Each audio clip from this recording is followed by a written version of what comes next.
Welcome back to the Naked Bible Podcast. We're going to shift gears in the podcast now. We've spent a lot of time talking about interpreting Scripture in light of its own context. And we talked about worldview context and lots of historical backgrounds and becoming acquainted with ancient literature, again, that helps us think the writer's thoughts after him, helps us sort of recapture mentally the worldview of the biblical writer so we can partake in the intellectual tradition that was going on around him, the intellectual source material that really formed his world, his worldview. So we spent a lot of time talking about that and resources for doing that. And then in this series on interpreting the Bible in light of its own context, we shifted into literary contexts, different genres. That was all a precursor to what we're going to embark on today.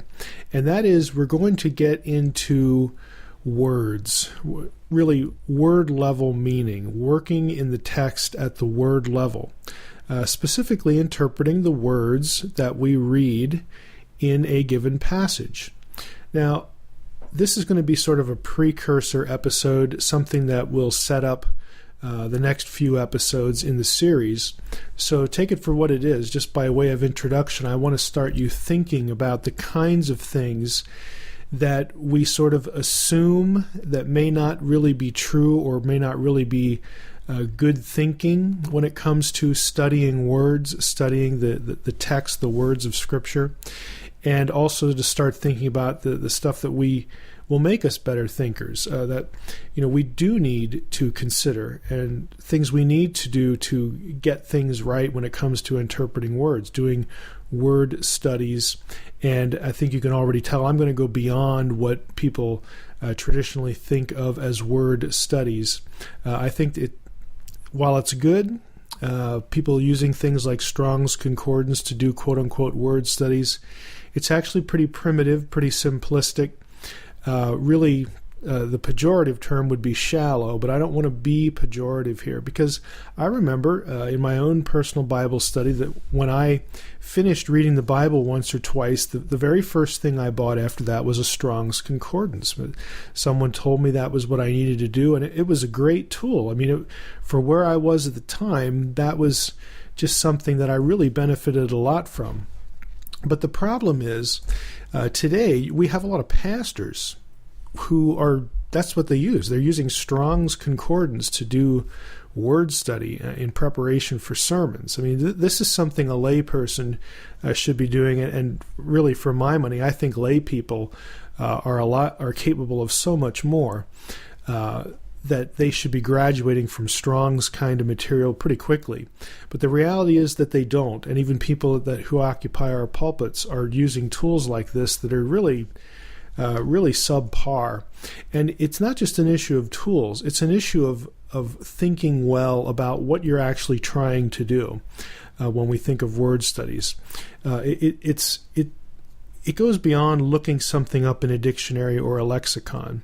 Grammar matters for meaning, and a host of other things matter for meaning. And so when I talk about studying words, yes, I'm going to be talking about and doing some things that might remind you of this thing other people call word studies, but it's just a lot bigger than that. It's a lot broader than that. And so, again, by way of introduction, I want to sort of prep you to help you see the problems. And really, if you're familiar with sort of, word studies as people know it, as it's known today, again, using things like Strong's Concordance and looking things up by Strong's numbers, and then you get a list of possible meanings, and that's it. That's your word study. Pick one.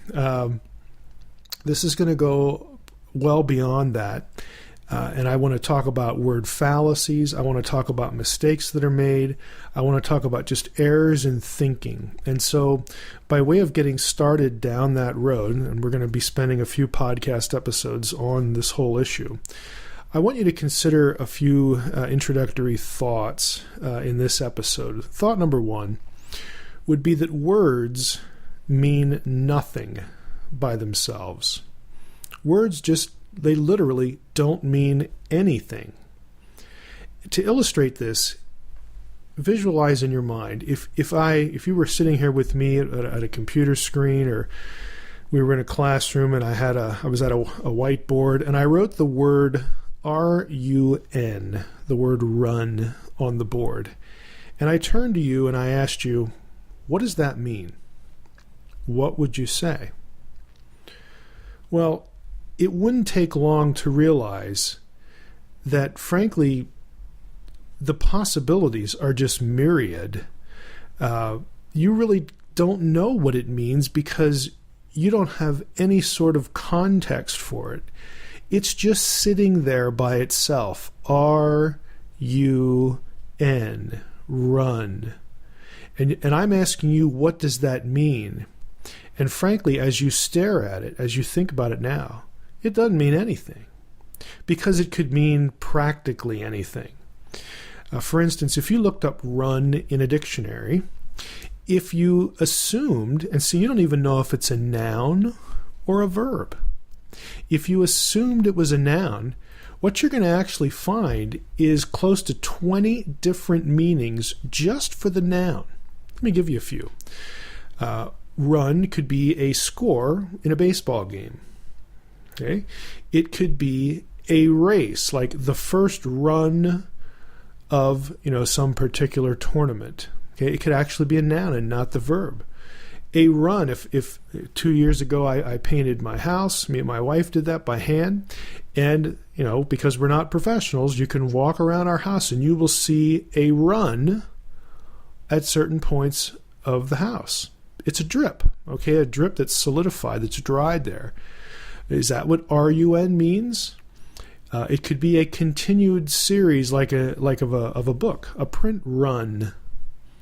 Okay, it's a series in continuous fashion of, in this case, something that's printed on paper. A run could be an animal path, a dog run at a rest stop or something like that.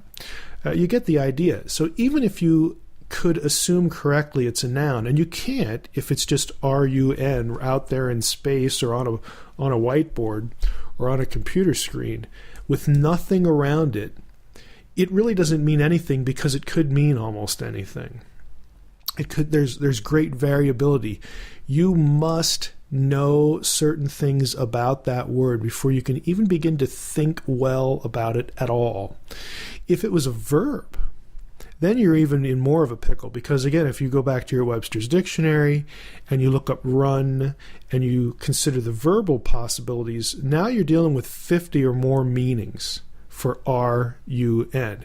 Is it something that's faster than a walk? Is it trying to win a political office, to run for president? Okay. Is it a machine that's operating? The machine is running. Okay, run that machine over there. Is it something that's spreading out? Okay, it's running. Something has run all over the table. Okay, is it something that involves a collision? Don't run into the wall. Okay, I mean there are literally 50 or so possibilities in a normal good collegiate dictionary. Just look it up for RUN. The word by itself means nothing. You're paralyzed by it. Okay, what you need is that word to appear in relationship to other words, and also you need some sort of context. Now, we've been spending a lot of time talking about context, again, in the podcast, and what I hope you realize by now is that when I use the word context, yes, I think you do get this by now. I'm not referring to something current, something like the context of modern evangelicalism or the Reformation or anything in the modern world. Really, when I say biblical context, interpreting the Bible in its own context, I mean interpreting the Bible in the context in which it was produced, in which it was written. Okay, we're very clear on that. But have you picked up the fact that there are actually many contexts? There's a context of worldview, There's a religious context. There are cultural contexts.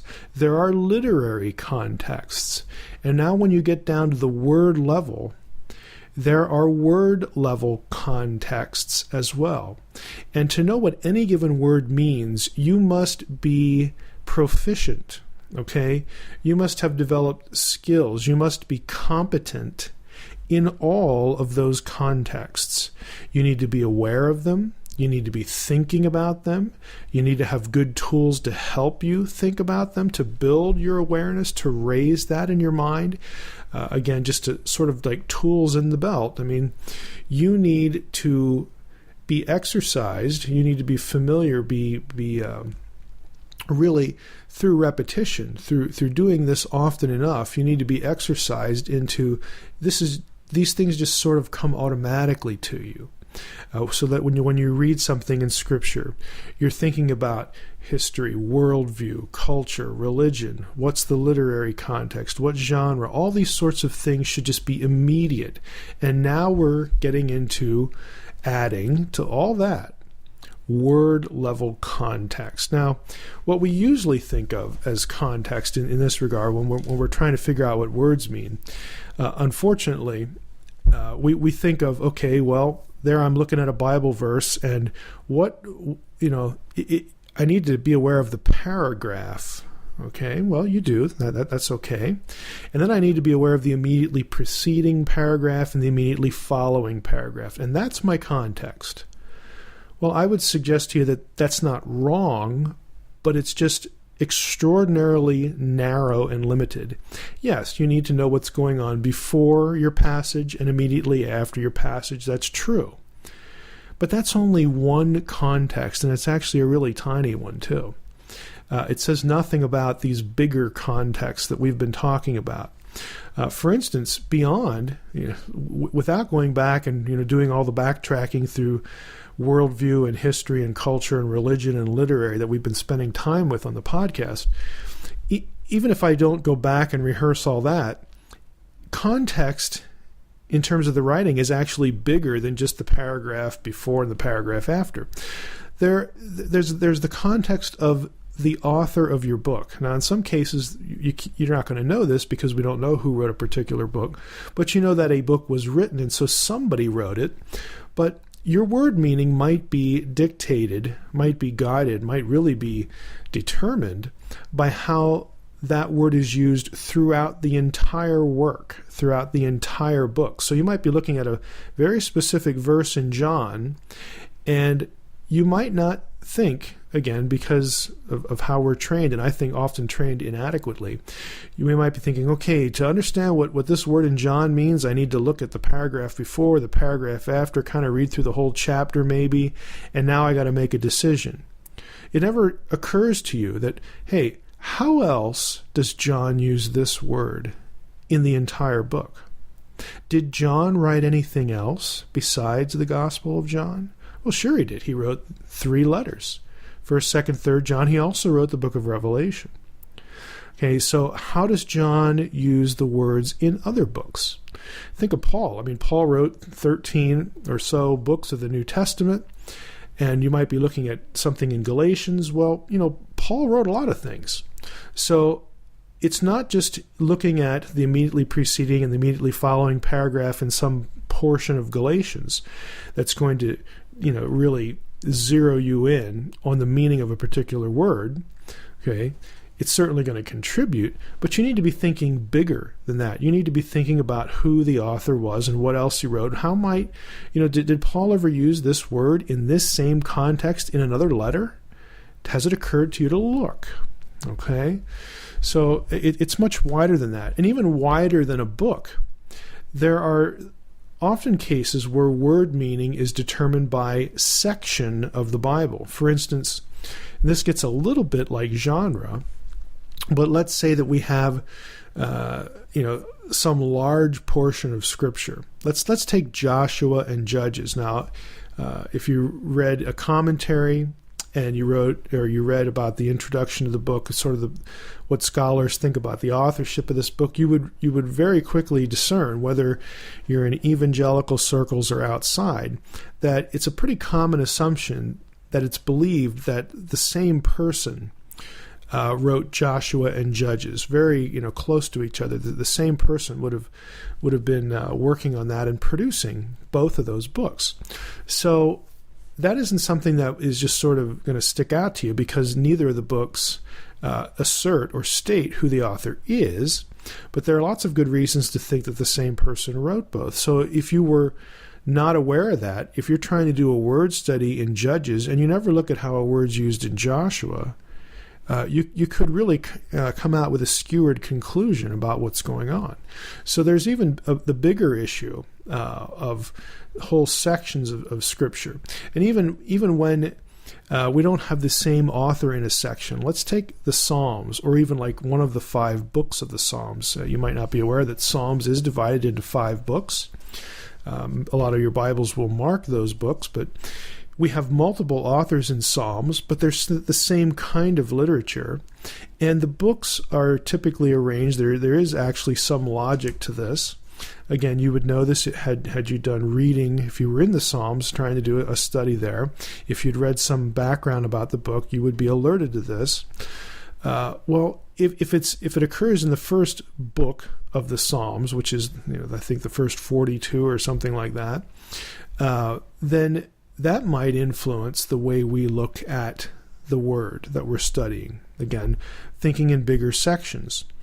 So there might be some specific occasion to a larger section of Scripture. So right away, we're well beyond this, again, immediately and preceding and following paragraph and all that sort of stuff.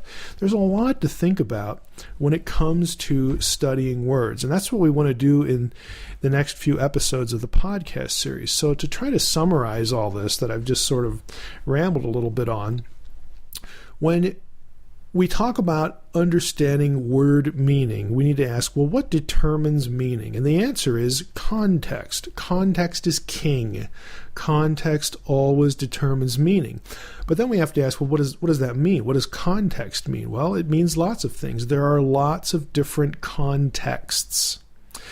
Again, worldview, historical, cultural, religious, literary, and then you get down to the word level, and what we're going to find is that at the word level, word meaning is going to be determined by several things. And this is a little bit of a preview as to some things we'll get to in future episodes of the podcast. There is the form of a word.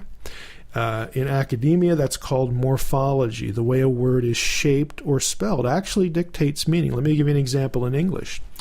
If I put the word chaste, chaste, on the board, again in our hypothetical classroom, and I asked you, hey, what does that mean? Okay, you would be able to sort of parse that out a little bit, at least give me a few possibilities for chaste. Now, if I added an N to it, I changed the shape, the form of the word. Now it spells chasten. Now what does it mean? Well, it means something quite different than chaste. And all I did was add an N. Okay, I changed the shape of the word. Okay, word meaning is going to be affected by the shape, the form of a word. So we'll get into that. Word meaning, again, at the word level, is going to be influenced by word relationships. It's a word's relationship to the words that are around it. Okay, and then we also just talked about how an author or how a section of Scripture employs or uses a word. So all of those things, the bigger contexts, and then these word level issues, these word level contexts, all of them combine and work together to produce what the scholar would call a range of semantic possibilities for the meaning of that word, a semantic range. So it's far more complicated. It requires thinking. It's far more complicated than I'm going to look this word up in Strong's dictionary, and I look in Strong's, and Strong gives me 4 or 5 possibilities for what this Greek or Hebrew word means. And then what usually happens is we look at our passage, we look at Strong's list, and we sort of try to plug them in, and we pick the one that we like. Okay, or we pick the one that we think works best. That isn't word study. What that is that's cherry picking a lexicon, to be bluntly honest about it. Okay, there are many more possibilities than you're going to find in a tool like Strong's or in a lot of other tools, a lot of other lexicons, because it's very rare. There are some exceptions to this, some modern tools that will help you, but this is kind of an exhaustive process. It could take a person's whole lifetime to produce a lexicon and do all this kind of work for every word. So you're not going to escape from having to think about things, and that's a good thing, again. But we need to be able, again, to train ourselves to realizing that there's no substitute for thinking. Okay, and when we think about words, we need to be thinking about all these things we've been talking about, all these contexts.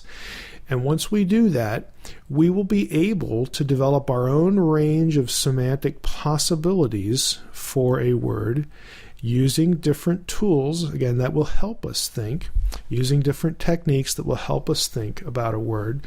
And we can make a more intelligent choice. We can make a more informed choice, have a more informed understanding of what a particular word means in a particular place that we're trying to study, a particular passage in the Bible. So what I'm arguing for is I'm not going to give you a silver bullet that's going to give you the word meaning in every passage, any given passage. But what you will learn is that there are things you can do, there are tools that you can use to help you think, and there are just things you need to be alerted to. Your awareness needs to be raised that you need to think a certain way or think about a certain issue that will help you make informed decisions as to how to interpret something you're reading.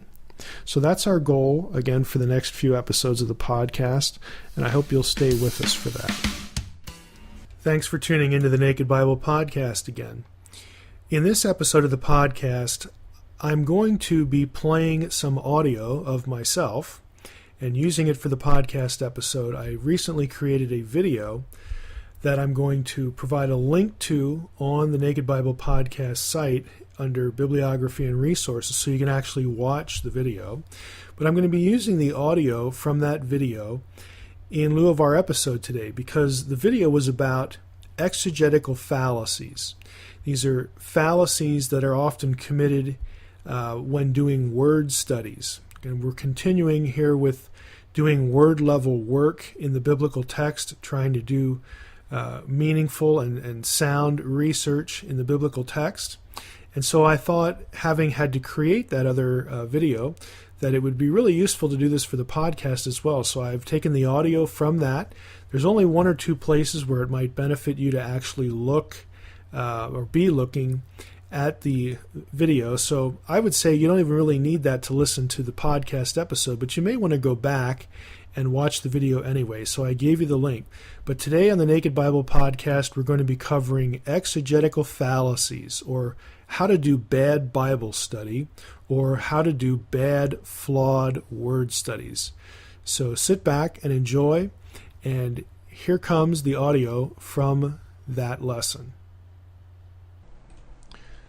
One of the things that biblical scholars and really scholars who do translation for a living, do Bible interpretation, linguists, those sorts of people, one of the things that we run into a lot with non-specialists especially, people who want to be doing research in books like the Bible and are very well-meaning, and frankly we wouldn't want to discourage that, but this issue of exegetical fallacies seems to come up a lot. An exegetical fallacy is a phrase that is probably not really familiar to you if you're not a specialist, if you're not a biblical scholar, if you don't work in Bible interpretation regularly. But it's a very common phrase for scholars. Everybody knows what an exegetical fallacy is, and a whole list of the possibilities, different kinds of exegetical fallacies. What I want to do here is show you some of the more common ones and basically make the point, again, people might not like to hear this, but it's true. A lot of the research you read on the internet, a lot of the research you'll read in books that is done by non-specialists, people who lack the credentials in biblical language work, in translation skills. They lack the academic backgrounds in these things. A lot of what you read will just be littered and cluttered with exegetical fallacies, and that is the material you're reading, the conclusions that are drawn, what you're getting from that thing you're reading, whether it's a book or a blog or a website, is wrong. Because languages just don't work the way that a lot of these researchers try to make them work or want to believe they work. I'm going to illustrate that here. So I have here 5 of the more common fallacies. The foreign root fallacy, that is the idea that we get the meaning of a particular English word based upon its Latin or Greek root that you can find like in Webster's dictionary. Then there's the root fallacy, the idea that a shared root among several words somehow determines the meaning of those words. Then there's something called the etymological fallacy, where supposedly the constituent parts of words, when you take them apart and then put them back together, that determines the meaning of the word. Fourth, there's the sound fallacy, and this takes 2 varieties. The idea that shared sounds between words in the same language means that they have a shared meaning. And the second variety is that shared sounds between words in a different language, between 2 different languages, or 3 or whatever, that somehow allows the meaning of those words, the meaning of the words between the different languages, to be shared, essentially to be mixed and matched, or to dictate meanings in the other languages from one of the different languages. And lastly, there's the totality transfer fallacy. This is the idea that when you have a word, and a word can have any number of meanings, a broad range of meanings, that somehow there's one meaning that unites them, sort of one ring to rule them all, or that you could transfer, some sort of meaning. You collect all the possible meanings and you sort of get to a basic meaning, and then that sort of contributes to our understanding of that word wherever it occurs, no matter the context. Now, all of these are fallacies. They're well known to scholars, and if you're doing Bible interpretation using these methods, your interpretation is going to be wrong. It's going to be flawed. Let me give you illustrations of each one. The foreign root fallacy, again, that's the idea that the meaning of an English word is determined by, in this case, this illustration, a Latin root. Now, why is this a fallacy? Well, one illustration, our word nice comes from the Latin nescius, which means ignorant. Now, it's very obvious that the Latin root meaning does not transfer to the English word nice. And so you can tell very easily from this example that it doesn't matter what the Latin root was. It doesn't matter what that Latin root meant. It has nothing to do with the word that has evolved in English. What determines word meaning always, the golden rule, is context. Context is king. Context determines meaning. And when I say context, it means a range of things. It can mean the historical background is a factor. That gives us a context. The type of literature, literary genre, is a context. Religious background of the writer is a context. Cultural background is a context. The paragraph preceding and the paragraph following our particular word or passage that we're looking at, that forms a context. Even the location of our word and its relationship to other words in the same sentence forms a context. These are the kinds of things that need to inform your understanding of a word's meaning, not an original root from another language. Second one, the root fallacy. Again, this is the idea that shared roots determine meaning. Really? Again, this is easy to illustrate as a fallacy. In Greek, the word timao means to honor. There's another word in Greek, epitimao, which means to rebuke. Now, those two terms very obviously share a root, T-I-M, tim. Now, this fallacy, if we were to employ it, would have Jesus honoring demons And it would change one of the 10 commandments to rebuke your parents instead of honor your parents. Look at the illustration. Matthew 19:19, we have timao, your father and mother. Honor your father and mother. And in Mark 1:25 and 26, Jesus is confronting a demon, and we read, but Jesus epitimao him. Jesus rebuked him, saying, be silent and come out of him. And the unclean spirit came out of him. Now, if the root sort of united or fused these two, and you could sort of derive a shared meaning, you could interchange them, but you very obviously can't interchange these things here, because like I said, you'd have Jesus honoring demons, and you'd be commanded by God to rebuke your parents. They're not interchangeable. And you can see from the examples, timao and epitimao, their meanings, you can't really come up with a common ancestor, so to speak, a common meaning ancestor out of which both honor and rebuke could come. They are mutually exclusive ideas. Okay? So the root fallacy just falls apart here. This is not how meaning is determined.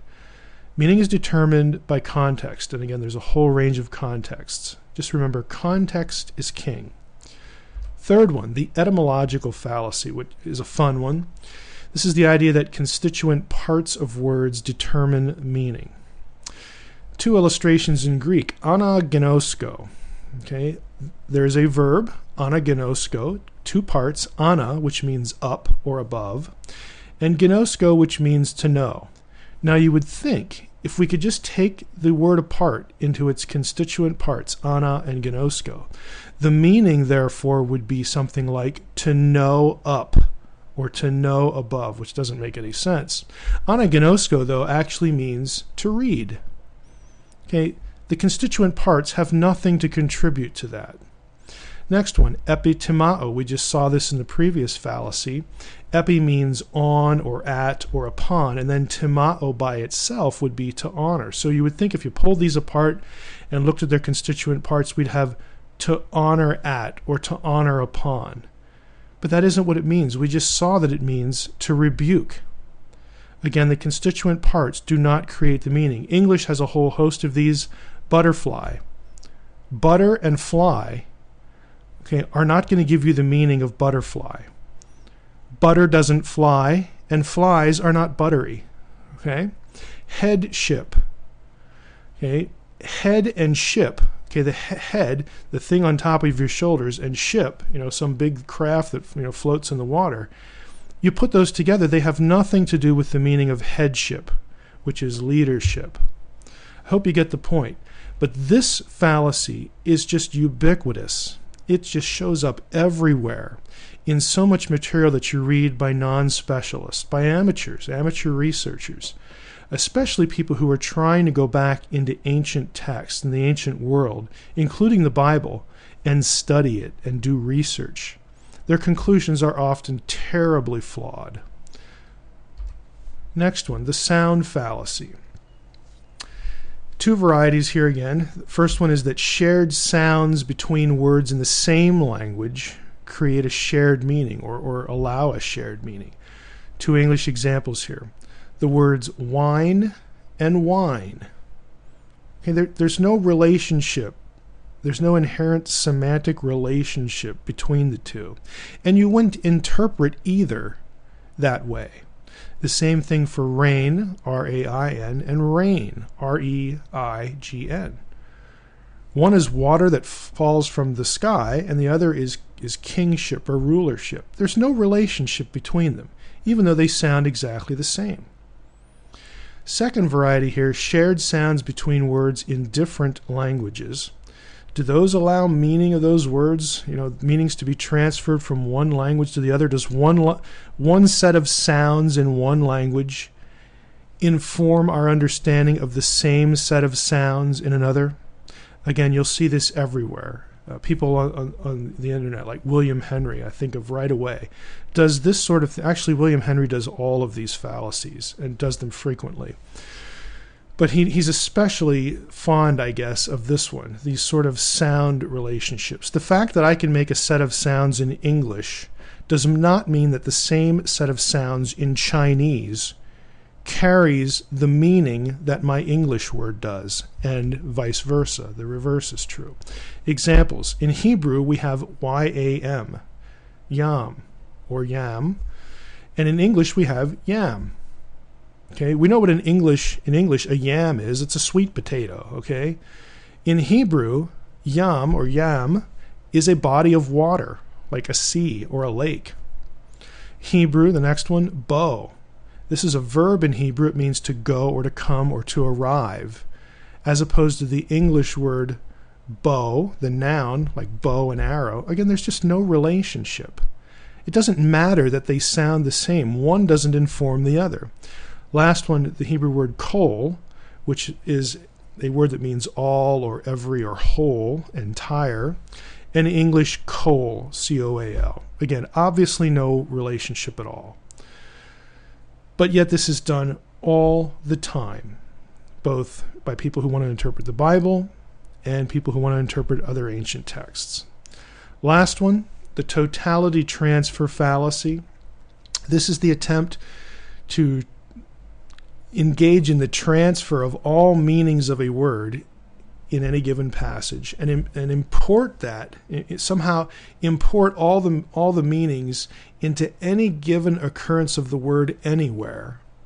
Or again, to sort of take all the meanings and try to come up with one base meaning and then impose that everywhere else that word occurs. It just doesn't work this way.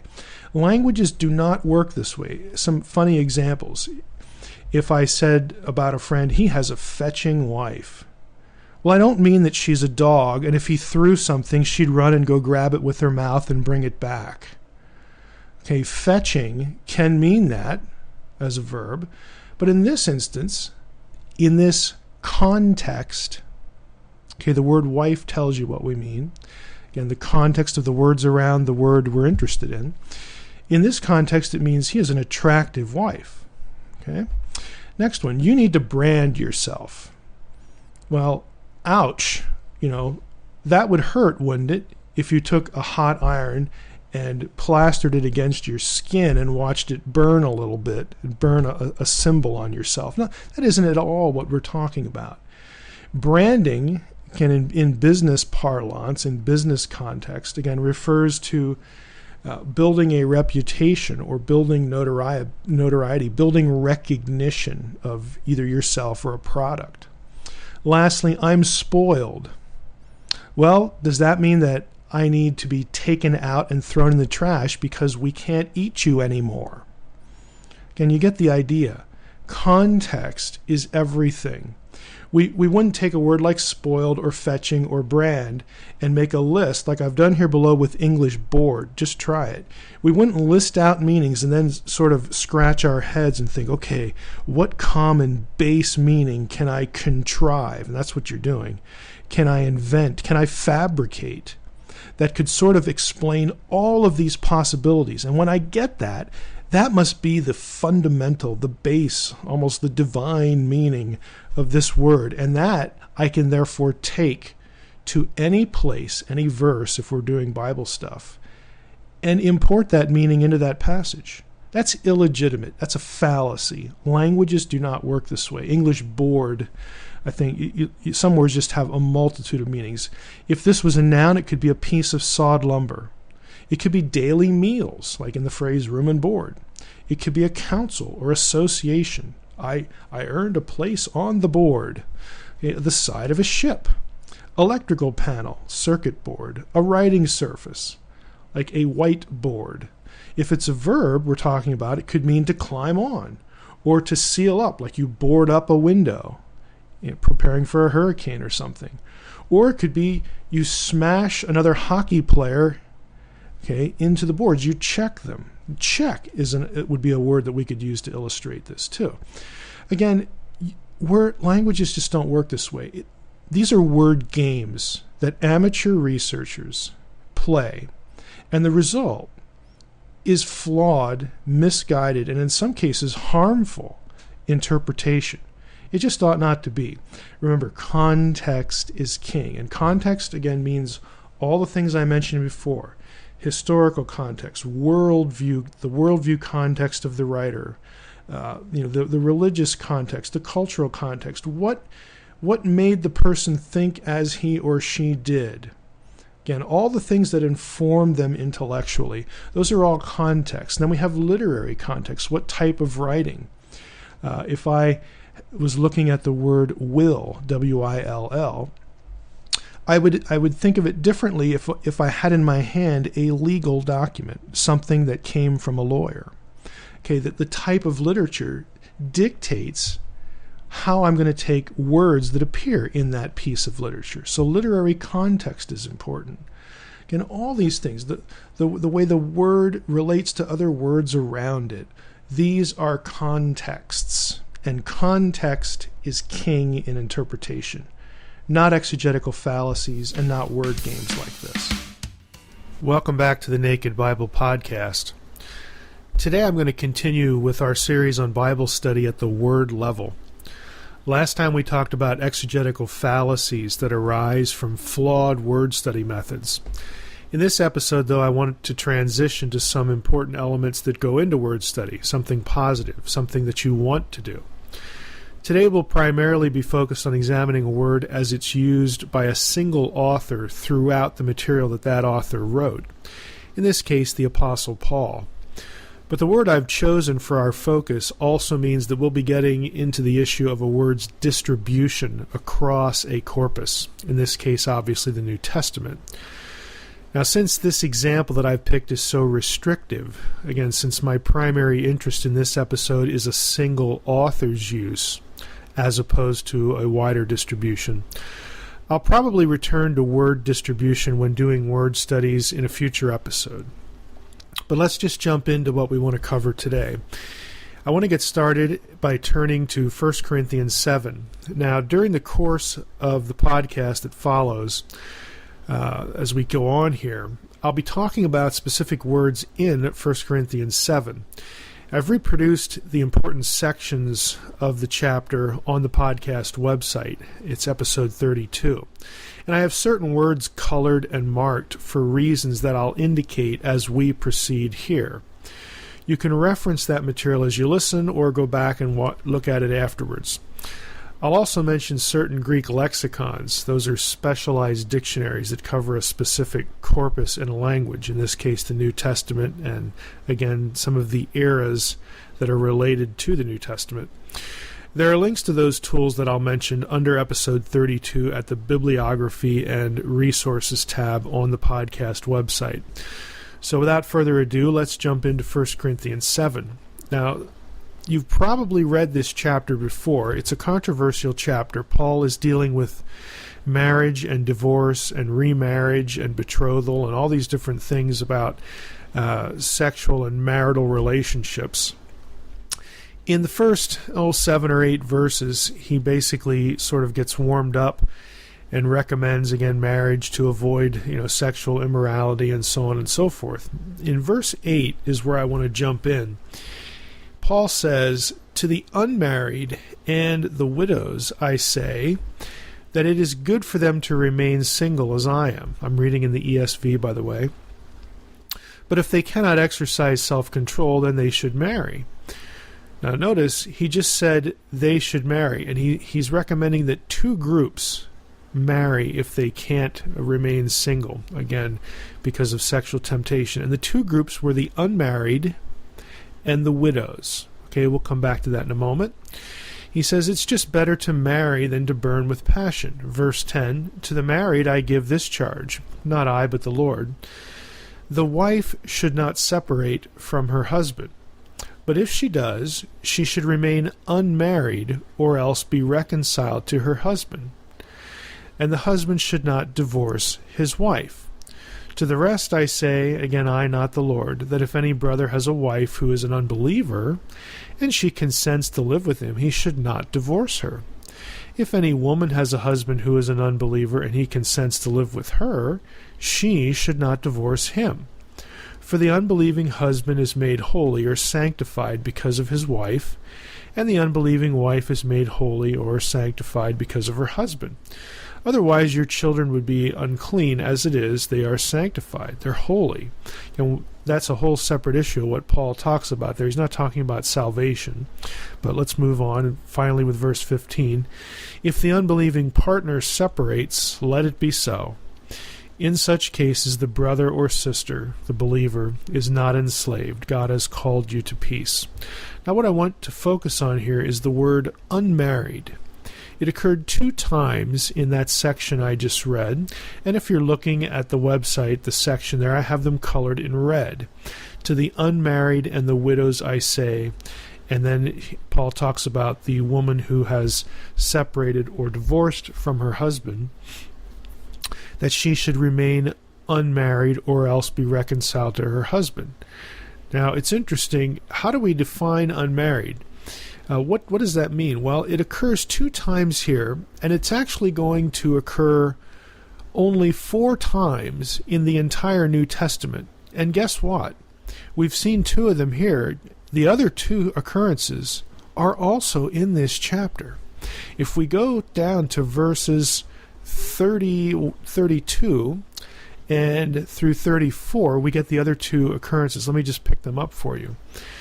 Paul says, I want you to be free from anxieties. The unmarried man, there's the word again, unmarried, is anxious about the things of the Lord, how to please the Lord. But the married man is anxious about worldly things, how to please his wife, and his interests are divided. And the unmarried or betrothed woman is anxious about the things of the Lord, how to be holy in body and spirit, so on and so forth. So there's your other 2 occurrences of unmarried.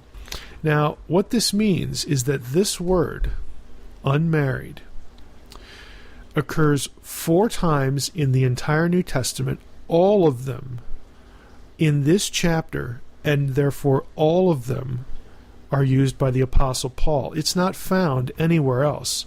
So I'm going to suggest to you that we should allow Paul, since he's the one who uses it, and it's used only here, we should allow Paul to tell us how to understand the range of meanings that he would have in his mind for the word unmarried, for what constitutes an unmarried person. Now, if we look this up in a Greek lexicon, and the lemma here, the Greek lemma is agameo.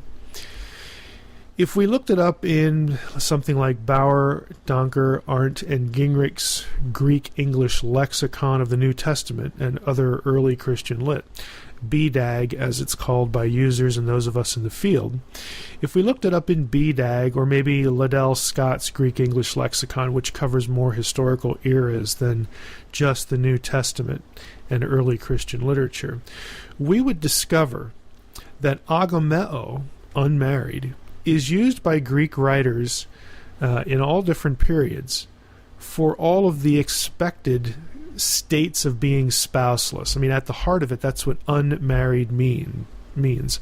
I am in a state of not having a spouse. Okay, whatever constitutes that state or whatever led to that state is the issue. But if you are in the state of being where you do not have a spouse, you are by definition unmarried. Now, unmarried can mean several things. It can mean that you've never been married at all ever before in your life, with or without having a virginal status or not. The virgin, in fact, is covered by a different term that's actually used in this chapter as well, parthenos. But if you're a virgin, you've never been sexually active, and therefore you've never been married, you would be agameo, you would be unmarried. Okay, but you could be unmarried if you had been married before and are now in the state of being spouseless. And that would cover people like those who have been divorced or those who are widowed or widowers. And it would also cover a situation where you were married but your spouse has deserted you or abandoned you, just left you. And that is implied in this chapter, in the sections we just read, although the vocabulary that Paul uses for separating is used elsewhere within and without the New Testament for divorce. Okay, so I'm just casting a wide net here, because the Greco-Roman culture, again, this is the cultural time of the New Testament, the culture in which Paul was writing, the culture in which the people who live, that are receiving Paul's letter, are living. We can't assume that the ancient culture, and in fact it didn't, had the same sort of legal categories that our culture does. I mean, we have a category called separated that isn't actually divorced. Well, again, we make that distinction, but with what Paul's dealing with, a separation, a forsaking, an abandoning, for whatever reason, including an unequal marriage in terms of spiritual status, you're Christian and non-Christian, where he's in the passage we just read, he's saying, look, this could happen. Your spouse could just leave you because you're a believer. If that happens, well, you let them go, but you're not a slave. You're not enslaved to that person. So it's a little bit different. It's one of those things where it's kind of the same and kind of different as well, two sides of that coin. We can't assume the same categorizations. What Paul is dealing with when he talks about separation of partners is really a practical divorce. I mean, it is something that results in a permanent condition, whether it would have the legal standing or not, and whether we would be able to match it with some of the legalese that we use today.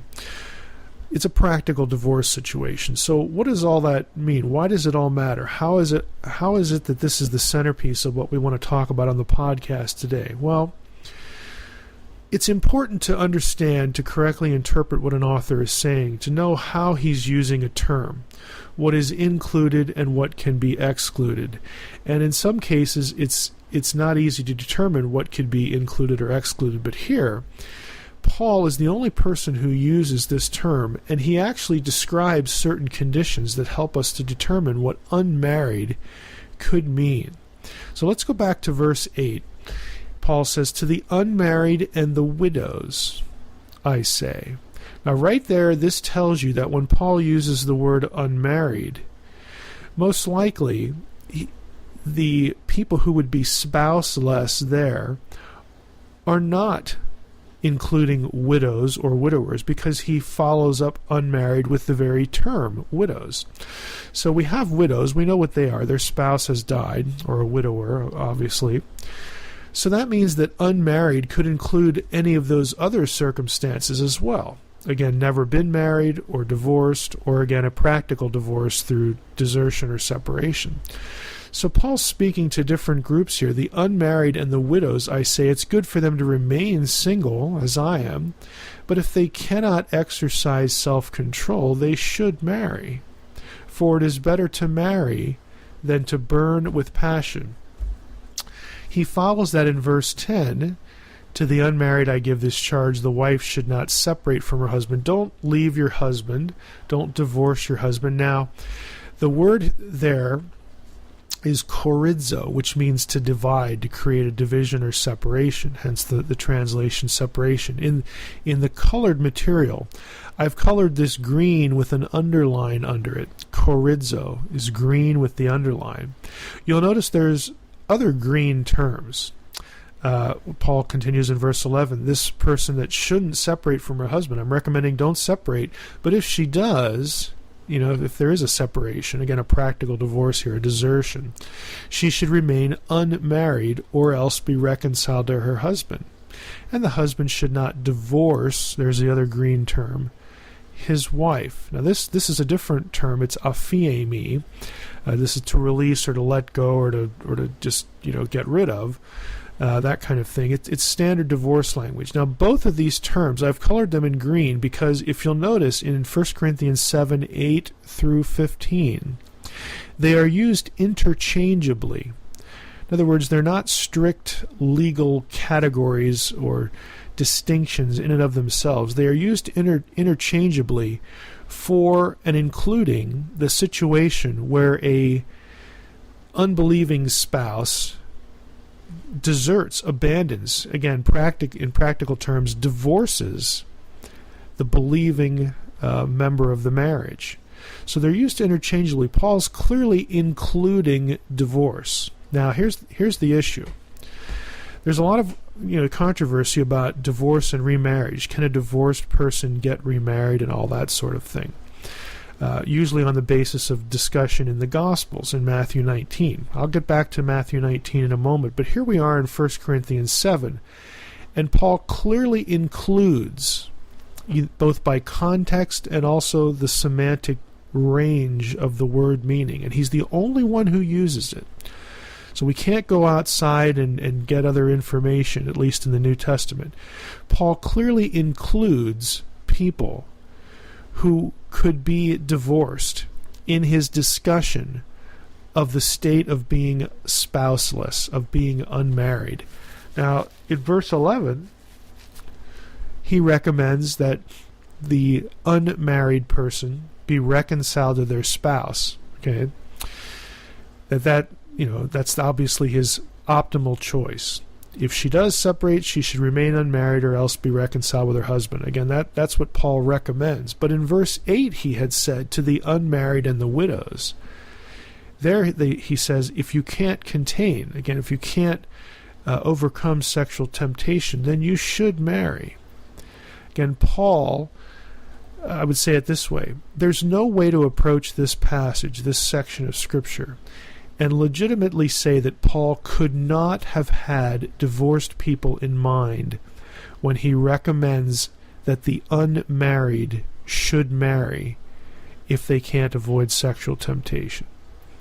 Again, I don't know how you would be able to deliberately and cleanly separate, really distinguish or eliminate that meaning, that possible meaning for unmarried from this passage. And it's important because, again, we have situations just like Paul did where you have divorced people in the church wondering, can I get remarried or not? What does the Bible say? Well, I would say that there's really no legitimate way to exclude divorced people from Paul's discussion here. If we go down, in fact, to the other two occurrences of unmarried, they're very generic, again, talking about just the state of being spouseless, and if you're single, you'll be thinking more about the things of the Lord, and if you're married, you get distracted because you have a wife or a spouse to please, and all that sort of thing. We can see here in verse 34, Paul addresses the unmarried and the betrothed woman, okay? So, again, it creates the distinct possibility, I would say the likelihood, that here unmarried is being set off from betrothed, from the virgin. So earlier in the chapter, Paul's use of the term unmarried told us that it could be distinct from someone who was widowed or a widower, and here it could be distinct from someone who's a virgin. The word betrothed here in verse 34 is parthenos. It's the word for virgin. So again, we have clear indications that when Paul uses the word unmarried, it's very likely that he is including in that word the idea that you are spouseless because you've been divorced formally, or you've been divorced practically. Your spouse has abandoned you, has deserted you. Again, how would we look at the four occurrences of unmarried in this chapter and be able to exclude divorced people from what Paul says? Because Paul clearly says in verse 8, if you can't contain, you should get married. In fact, if you go to verse 27 and verse 28, listen to what Paul says here. He says, are you bound to a wife? Are you married? Well, don't seek to be free. Again, don't try to get out of the marriage. Are you free from a wife? Okay, you're not married. Do not seek a wife. Again, the context here, he's going to say in verse 28, is worldly troubles, and he's just alluded to, in fact, in verse 26, the present distress. Again, there's some sort of situation, most scholars think it's persecution, where Paul is recommending, hey, just stay as you are, don't get married, don't have kids because of the suffering and all that sort of thing. And that gets into what the Roman persecutors would do to Christian wives and Christian children, especially daughters and that sort of thing. That it was a serious thing. They could do horrific things to them. And so Paul is just sort of recommending everybody stay where they're at. But he says, look, if you're bound to a wife, don't try to get out of the marriage. If you're free from a wife, hey, my advice is don't seek to get married. In verse 28, but if you do marry, you have not sinned. And if a betrothed woman marries, she has not sinned. Again, there's that word betrothed. Okay, it's parthenos, it's a virgin. So he's talking to two broad categories of people who are unmarried. One of them is virgins. So that means the others who are in the state of being spouseless, if they do marry, they have not sinned. Again, you see what we're saying here, what we're angling for here is, if we're going to be talking about the legitimacy of remarriage in the church, this question, we must go to 1 Corinthians 7. We must include it in our discussion. And we must let Paul define what an unmarried individual is. And there's no way, based upon the word's meaning and the context in which it occurs, and these are the only 4 occurrences that there are in the New Testament, there's no way to exclude divorced people from the permission to remarry. Again, this is what I'm angling for, what I'm talking about here. Now, the logical question is, what about Matthew 19? Where the whole statement of Jesus, except it be for fornication, you can get married or not remarried. If you remarry, you end up committing adultery and all that sort of thing. Well, the truth is that it's beyond the scope of this podcast, but that saying is actually controversial. Grammatically, it could work either way. It could either disallow remarriage or it could allow remarriage, depending on the situation of how the initial divorce occurred, whether there was adultery involved in that or not. So it's not very clear. It's not actually clear, again, in scholarly discussion anyway, that statement disallows remarriage. I would also add this. The reason Paul never references the teaching here of Jesus, I think, is twofold, because Paul's talking about divorce and remarriage in this whole chapter of 1 Corinthians 7. Why doesn't he quote Jesus? Well, he probably doesn't quote him because the Gospel of Matthew, and I would say Mark for that matter, had not yet been written. 1 Corinthians has some clear chronological markers that you could, again, look up in a New Testament introduction talking about 1 Corinthians. Scholars are very able to date 1 Corinthians to the mid-50s AD. About 55 is the date that people usually target. So let's just go with it. Mid-50s.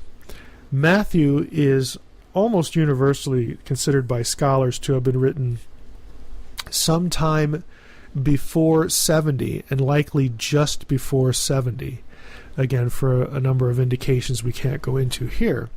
So Paul would never have seen it because Matthew wasn't written yet. Mark is usually considered a little earlier, and the earliest you can put Mark is the mid-50s, the same as 1 Corinthians. And so it's very likely that Paul never saw it.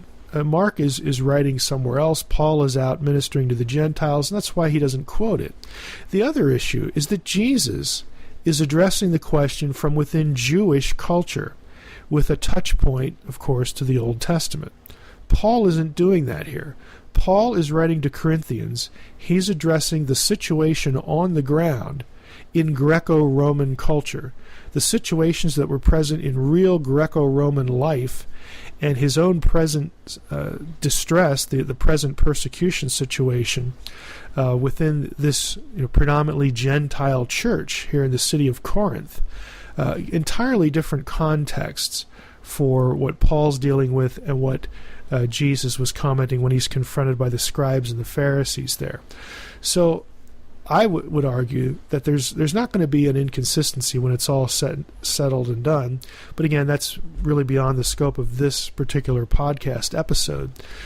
But just sticking with what Paul's saying here, it's really nigh unto impossible, because the word usage is so restricted, again, to Paul, both in terms of distribution and its use by New Testament authors. He's the only one, it's only 4 times, and it's all right here.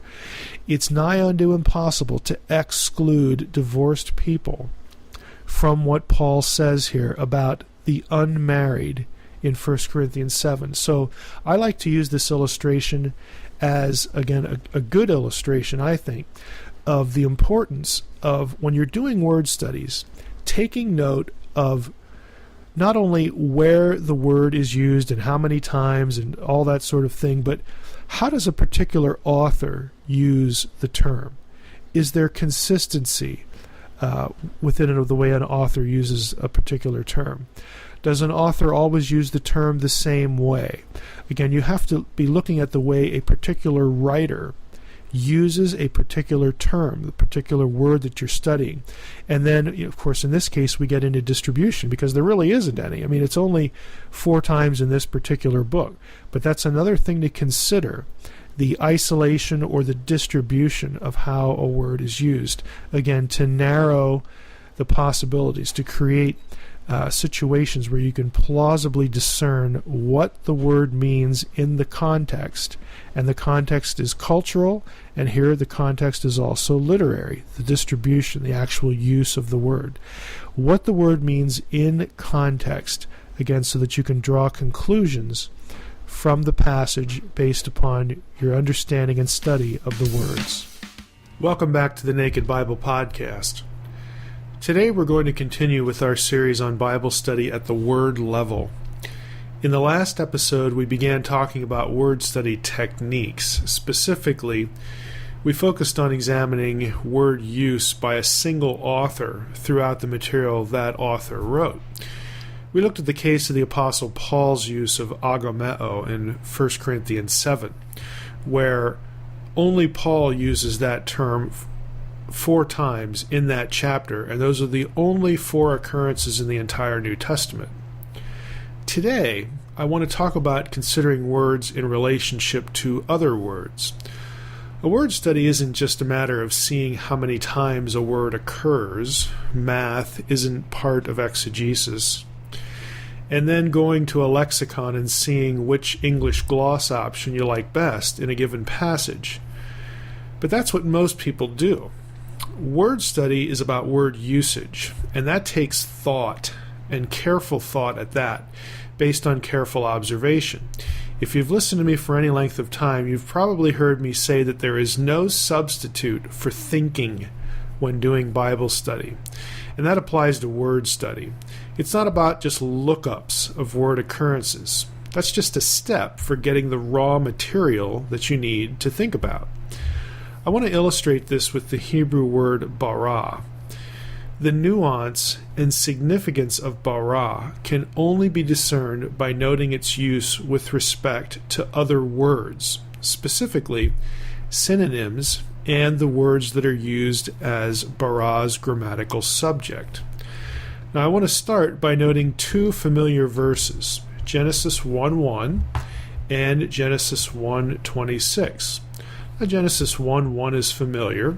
In the beginning, God created the heavens and the earth. The word created there is the Hebrew word bara. And in Genesis 1:26, we get the familiar passage about the creation of humankind. The verse says, "Then God said, let us make man or humankind in our image after our likeness, and let them have dominion over the fish of the sea, the birds of the heavens, and over the livestock," so on and so forth. And then we get to verse 27. "So God created humankind in his own image. In the image of God he created him. Male and female he created them." Now we notice right away that in verse 27 we have created, bara, 3 times. What's really interesting, though, is that in the prior verse, verse 26, we have "let us make man." That word is not bara. That verb there is asa. So what we have here is we have the creation of humankind spoken of by 2 terms, not just one. And that tells us that bara and asa are synonyms. They have some relationship. There's some sort of congruence or similarity between them. There's something about them that they share in meaning. There also would be, in that sense, something a little bit different as well. Synonyms are, by definition, words that are similar in meaning, but they're not identical. Okay, there's always a little bit of a nuanced difference between terms. So right away we have learned that bara has at least one synonym. Now it's going to have more than that as well. So the very word that's used in Genesis 1:1 and then in Genesis 1:26 and 27, specifically verse 27, is going to have a synonym. Now that's going to become important because to really understand what bara means and doesn't mean, we have to take note of this. Now I've heard, again in my experience, things about bara that preachers or Bible students or researchers or whatever have said about this term. And they usually like to talk about how unique bara is. That specifically it means creation out of nothing. And they'll usually reference Genesis 1:1 for that. It's bara, it's a special creation. It's not just any normal creation. God speaks and it happens and it exists. It's creation out of nothing. Well, that actually doesn't work.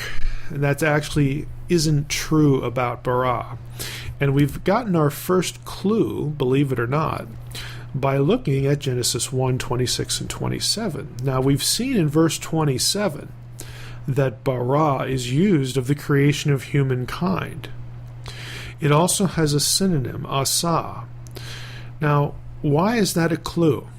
Well, let me just ask you a really simple question. Again, if those of you who've been doing any Bible study for any amount of time are probably going to know the answer to this immediately. The simple question is this: were humans created out of nothing? The answer to that is very obviously no, that isn't true. If you go to Genesis 2, we get another account of the creation of humankind. In that chapter, we read, for instance, in verse 7, Genesis 2:7, the Lord God formed the man from the soil of the ground. Okay, formed here in Genesis 2:7 is not bara, and it's not asa. It's actually another Hebrew word, yatsar. But we wouldn't even really have to know that. We just read the verse. God is forming the man in the text from something, mainly dirt, okay, the soil of the ground. The man is not created out of nothing. The man is created from something. And the same goes with the woman. And this is important because Genesis 1:27 talks about God baraing humankind, male and female. So if we look in Genesis 2, verse 22, the Lord God made a woman from the part he had taken out of the man. Okay, so right away we also learn that the woman is also not created out of nothing. She's created from something. Now what this tells us, if we take Genesis 1:26 and 27 and Genesis 2, verse 7 and verse 22, if we take all of that together, we've seen now that there are three words that describe the creation of humankind. One of them is bara, another is asa, and the third one is yatsar. They are synonyms. Okay, they have some similarity, but they also have some nuance of difference as well. Very clearly, bara does not mean, in and of itself, to create out of nothing. This is a myth, okay, that's been sort of perpetuated by some, again, well-meaning Bible students that really just didn't even bother to think very carefully about the word and the word's use. And the word's use specifically for our episode today in relationship to other words. Now you say, well, what about Genesis 1? In the beginning, God created the heavens and the earth. I mean, surely the use of bara there refers to creation out of nothing, right? Well, I've actually done a lot of work on this passage that is accessible to people who are not scholars, and on the podcast website under Bibliography and Resources, I will link to some video of me talking about this. But Genesis 1 through 3 is actually highly argued about, highly debated, highly disputed as far as what is actually being described there. I personally, and I'm with the majority here, I try to be with mainstream scholarship. I mean, I'm not always there. I'm not afraid to not be there. But in this case, with Genesis 1 through 3, most scholars of Hebrew syntax, Hebrew grammar, would note that Genesis 1 to 3 actually does not describe a creation out of nothing. It depends on how you take the clauses of the first 3 verses, and that's well beyond our subject for this podcast. But if you go to those videos that I've made and linked on the podcast Bibliography and Resources site, you'll be able to watch a full explanation of this that I think is very digestible, again, for someone who doesn't even know Hebrew or Hebrew grammar. It's something I've presented in church several times, and I think you'll be able to follow it. What you have in Genesis 1 through 3 is that God is actually creating, the creative act, let there be light, actually comes with respect to material that is already pre-existing, something that's already there. Now, theologically, we would affirm that, hey, God put that there too, but we don't really get that in Genesis 1. We get that from other passages. Again, watch the video, and that'll be explained to you what I'm talking about there. But for our purposes here, it's kind of interesting that we have in Genesis 1:1 the heavens and the earth barad, created. And you would think, again, that means creation out of nothing. But we've seen that bara is used elsewhere where it very clearly does not mean creation out of nothing. So is this consistent? Well, again, you can see the videos for how Genesis 1 through 3 really does not, in terms of Hebrew grammar, does not tell us that we have a creation out of nothing here in Genesis 1:1. But I want to just show you something that you would probably miss. In reality, the heavens and the earth elsewhere in the Hebrew Bible are described as being made and not barad. In other words, there are other verbs of creative activity that are used to produce the heavens and the earth, and those words are not bara. They're normal words of making things and creating things out of pre-existing material. We actually kind of saw or alluded to one of them already. Genesis 2:4. Now, we were in Genesis 2 and we looked at verse 7, where the God formed the man from the dust of the ground, yatsar, and we said, hey, when you take that in parallel to Genesis 1:26, it's very clear that since Genesis 2 has humankind being created from something and not out of nothing, that we can't understand bara as speaking of creation out of nothing back in Genesis 1:26. Well, the same thing can be said for the heavens and the earth, because if you go to verse 4 in Genesis 2, we read, these are the generations of the heavens and the earth when they were created. Right there we have bara, but the verse isn't done yet. Heavens and earth when they were created in the day that the Lord God made the heavens and the earth. There we have asa. It's the same tandem parallel, again, asa and bara, that we saw for the creation of humankind. Now, this isn't the only place. Exodus 20, verse 4, has the heavens and the earth being asad. The verse is asa there, or the word is asa for the production, the producing of the heavens and the earth. Exodus 20, verse 11, Exodus 31:17. There's a whole bunch of these. There's almost 24 instances where the heavens and the earth are not barad.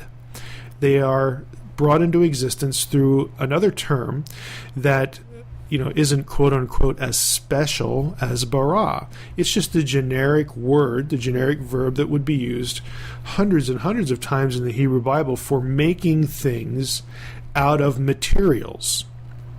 So the heavens and the earth of Genesis 1 are spoken of in the same way by the same verb, despite the fact that in 1:1 the verb happens to be bara.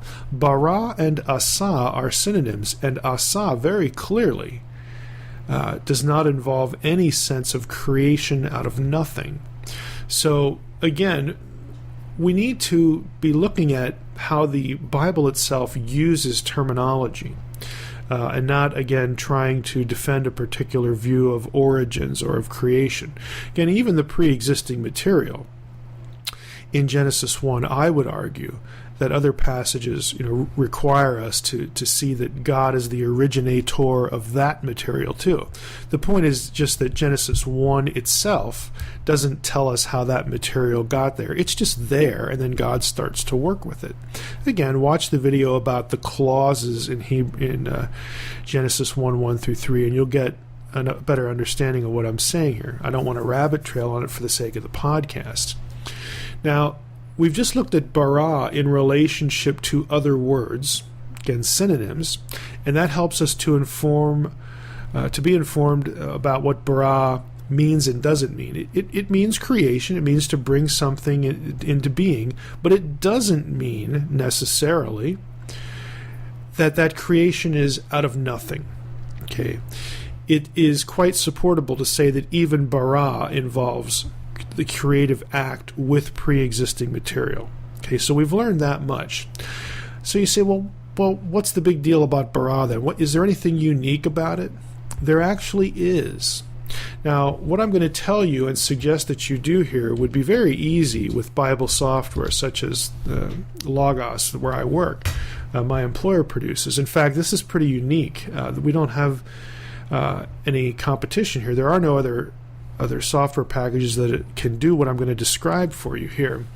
But what you need to determine, what you need to discover, again, if you have software, it's easy. If you don't, it's a little harder. But bara doesn't occur that many times, so you could do this by hand in a reasonable amount of time. We need to determine what the grammatical subject of bara is. In other words, in all of bara's uses, and there are roughly 50, a little less than 50 of them. So again, you could do it by hand if you wanted to. If you got a list of all the places where bara occurs, look for what does the action. What bara's what, okay? Who is the creator? Okay, who's the grammatical subject of the verb bara? This is actually where bara is unique, because in all the occurrences, every occurrence where it's used in the Hebrew Bible, only God is the grammatical subject of bara. What that means is that while other verbs of creation like asa and yatsar, a whole range of subjects are used with them, because, hey, humans can asa and yatsar, and an animal can, quote unquote, make its young, however it's used. You get a variety of subjects that are used with the other verbs of creation. That does not happen with bara. The grammatical subject of bara is always and only God. And what that means is, if you're the biblical writer, if you want to make the special point that, look, I'm going to describe an act of creation here that only God could do, you would use bara. And that's what happens in Genesis 1:1. That's what happens in Genesis 1:26. Even though other verbs are used that very clearly involve creation with pre-existing material, the point of bara is not, did God use anything to create? The point of bara is that only God could do this thing that I'm describing. But you'd only get that if you, again, were able to get a list of all the occurrences where bara appears, where it's used, and then you looked at them and did a little grammar, did a little English grammar, looked at what the grammatical subjects were for that verb, for your study of bara. Again, with software, this just takes seconds, but you could do this kind of thing yourself. And my point is that when you study a word, you need to think about it in terms of its relationship to other words. That might involve looking at synonyms, and it might involve looking at some grammar. We could also look at what is the object of bara. What are the things that get barad as opposed to the subject, the person or entity doing the creating, doing the baraing, if I could say it that way. Again, you have to start thinking about words the way they're used in sentences, and also with respect to synonyms. And it involves a lot more than just getting a list, checking it twice, okay? And, my word's used X number of times in the Old Testament or New Testament or Bible. Well, great. What do you do with that? Again, that's a nice little piece of trivia that you've accumulated to yourself. Usually people do that kind of thing, maybe to put in a sermon. Maybe it has some effect. Maybe it shows that your congregation that you're studying something. But then people will open up a lexicon and look at all the ways that in English, English sort of synonyms, it's a thesaurus approach. Well, what other English words could I use besides create for this word? And well, that one sounds good here. That sort of breaks up the monotony. I'll talk about that meaning. Okay, that is not doing word study. Doing word study involves looking at how a word is used, where it occurs, again, in relationship to other words, which involve synonyms and some grammar. So until next time, I hope that this is helpful to get you down the road to doing some real word study.